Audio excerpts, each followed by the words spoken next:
Quer saber qual o segredo da aprovação? Entre no melhor curso, onde existem os melhores professores, formando os melhores alunos. Maison P Pré-Vestibular, porque a aprovação é tudo. Matrículas abertas.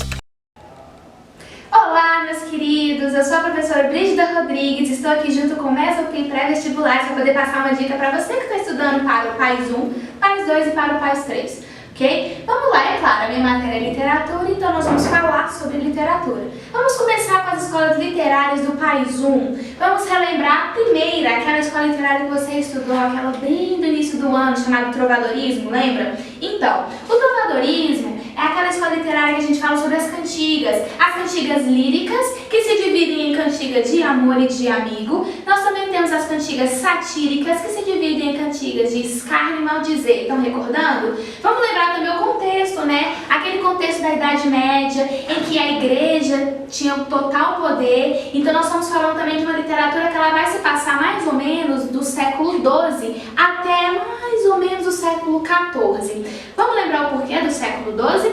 O século XII é porque foi o texto mais antigo registrado na história desse momento, que é aquela cantiga da Ribeirinha, ok? Não necessariamente foi o primeiro texto, ele é o mais antigo, tá? Mas fica a dica para você.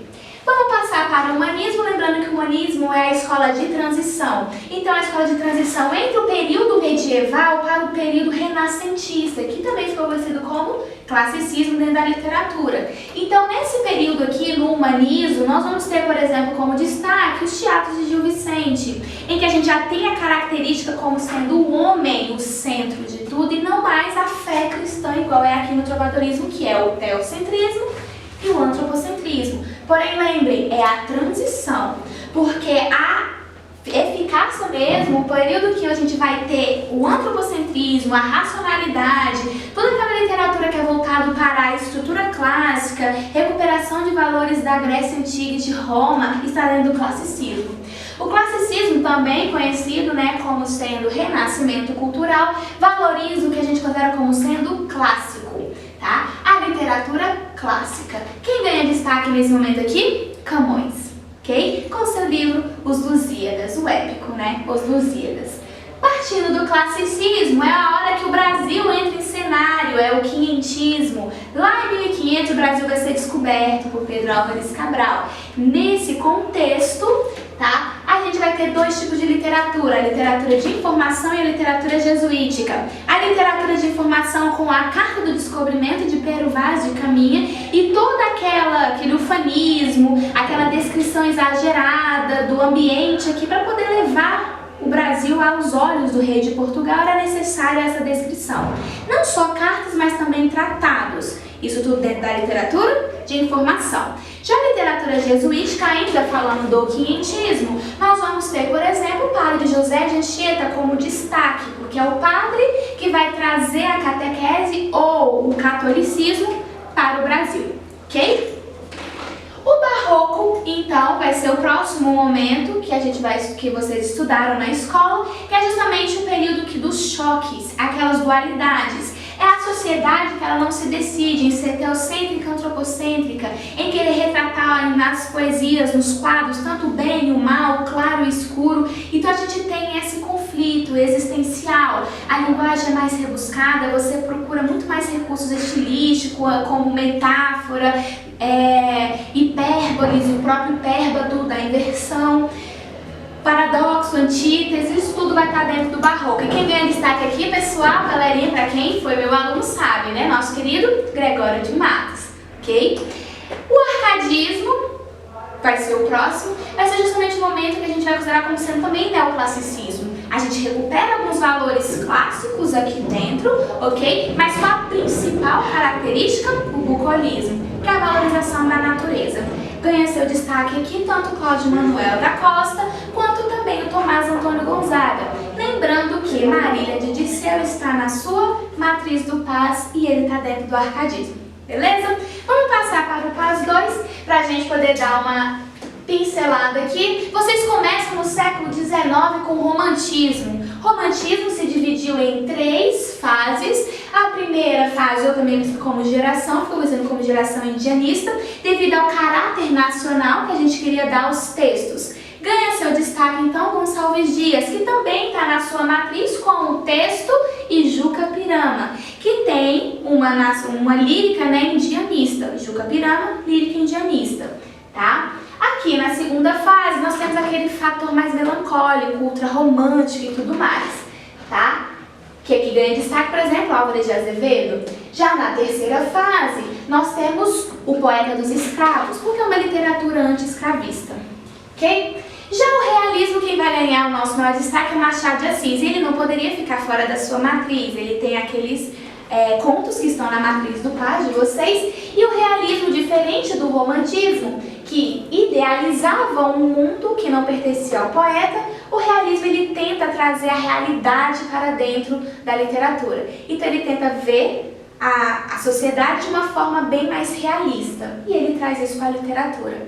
Junto com o realismo no Brasil, no mesmo ano de início do realismo, surge o naturalismo também, com Aloysio Azevedo.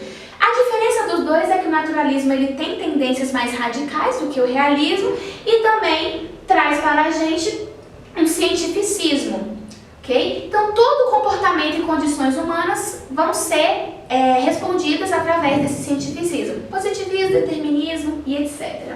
Já os parnasianos, eles vão se preocupar com a poesia estética, aquela poesia formal e estética, que a gente vai ter como destaque aqui o Olavo Bilac, desculpem eu não dei destaque no naturalismo, né, que é o Aloysio de Azevedo, com a matriz de vocês que tem ali o Curtiço, ok? Voltando para o parnasianismo, nós temos aqui, por exemplo, Olavo Bilac, mas também temos Alberto de Oliveira, que se preocupa com o preciosismo vocabular e com a estrutura formal e estética de todas as poesias. Já no simbolismo, nós temos uma literatura que ela é simbólica a partir do momento que você mexe com o misticismo, o subjetivismo, diferente da poesia parnasiana, tá? No fim disso tudo, do PAS 2, nós entramos no PAS 3 e é nesse momento que os pré-modernistas tentam fazer de uma forma mais sincrética e tentar unir algumas tendências anteriores para algo que vai ser anunciado posteriormente, por isso que eles ficaram conhecidos como pré-modernistas. Eles vão estar pré-anunciando o movimento, o modernismo, ok? Então aqui nós temos uma ruptura estética, sim, mas nós temos vários escritores que ganham destaques, tais eles Monteiro Lobato, Euclides da Cunha e o próprio Augusto dos Anjos, que é também da sua matriz do PAS 3.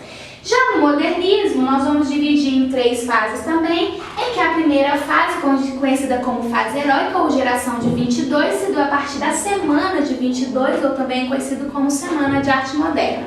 Nesse primeiro momento, nós vamos combater de frente os critérios parnasianos e romper com os padrões estéticos mesmos e formais e estruturais das poesias. Por isso que essa primeira fase, então, vai ter esse caráter muito mais voltado para ruptura estética. Já na segunda, os escritores aqui da segunda fase, eles já se comportam muito mais pé no chão, porque eles não precisavam mais de romper com esses padrões estéticos. E sim, eles estavam muito mais preocupados em questionar questões mais sociais. Por isso que eles ficaram conhecidos como poesias de questionamento.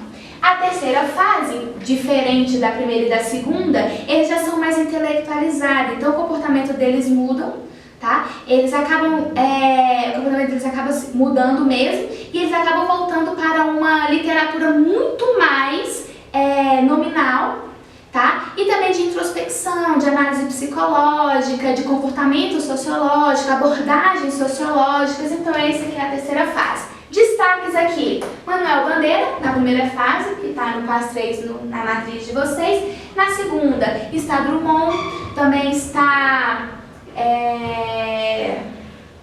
Vinícius de Moraes, ok? E aqui na terceira é Clarice e o Graciliano Ramos. E por fim, a contemporânea. A contemporânea, a gente ainda está vivendo, né, esse pós-modernismo, essa literatura que ainda é contemporânea, mas que ela tem início a partir de uma nova concepção da literatura que a gente chama de concretismo, que são as poesias que tomaram formas. Ok? Espero ter ajudado, é claro, a dica ela foi de coração, feita para vocês, tá? Coisa rápida, é um conteúdo imenso que eu passei agora rapidinho para vocês, mas eu espero que vocês tenham um grande sucesso. Até mais!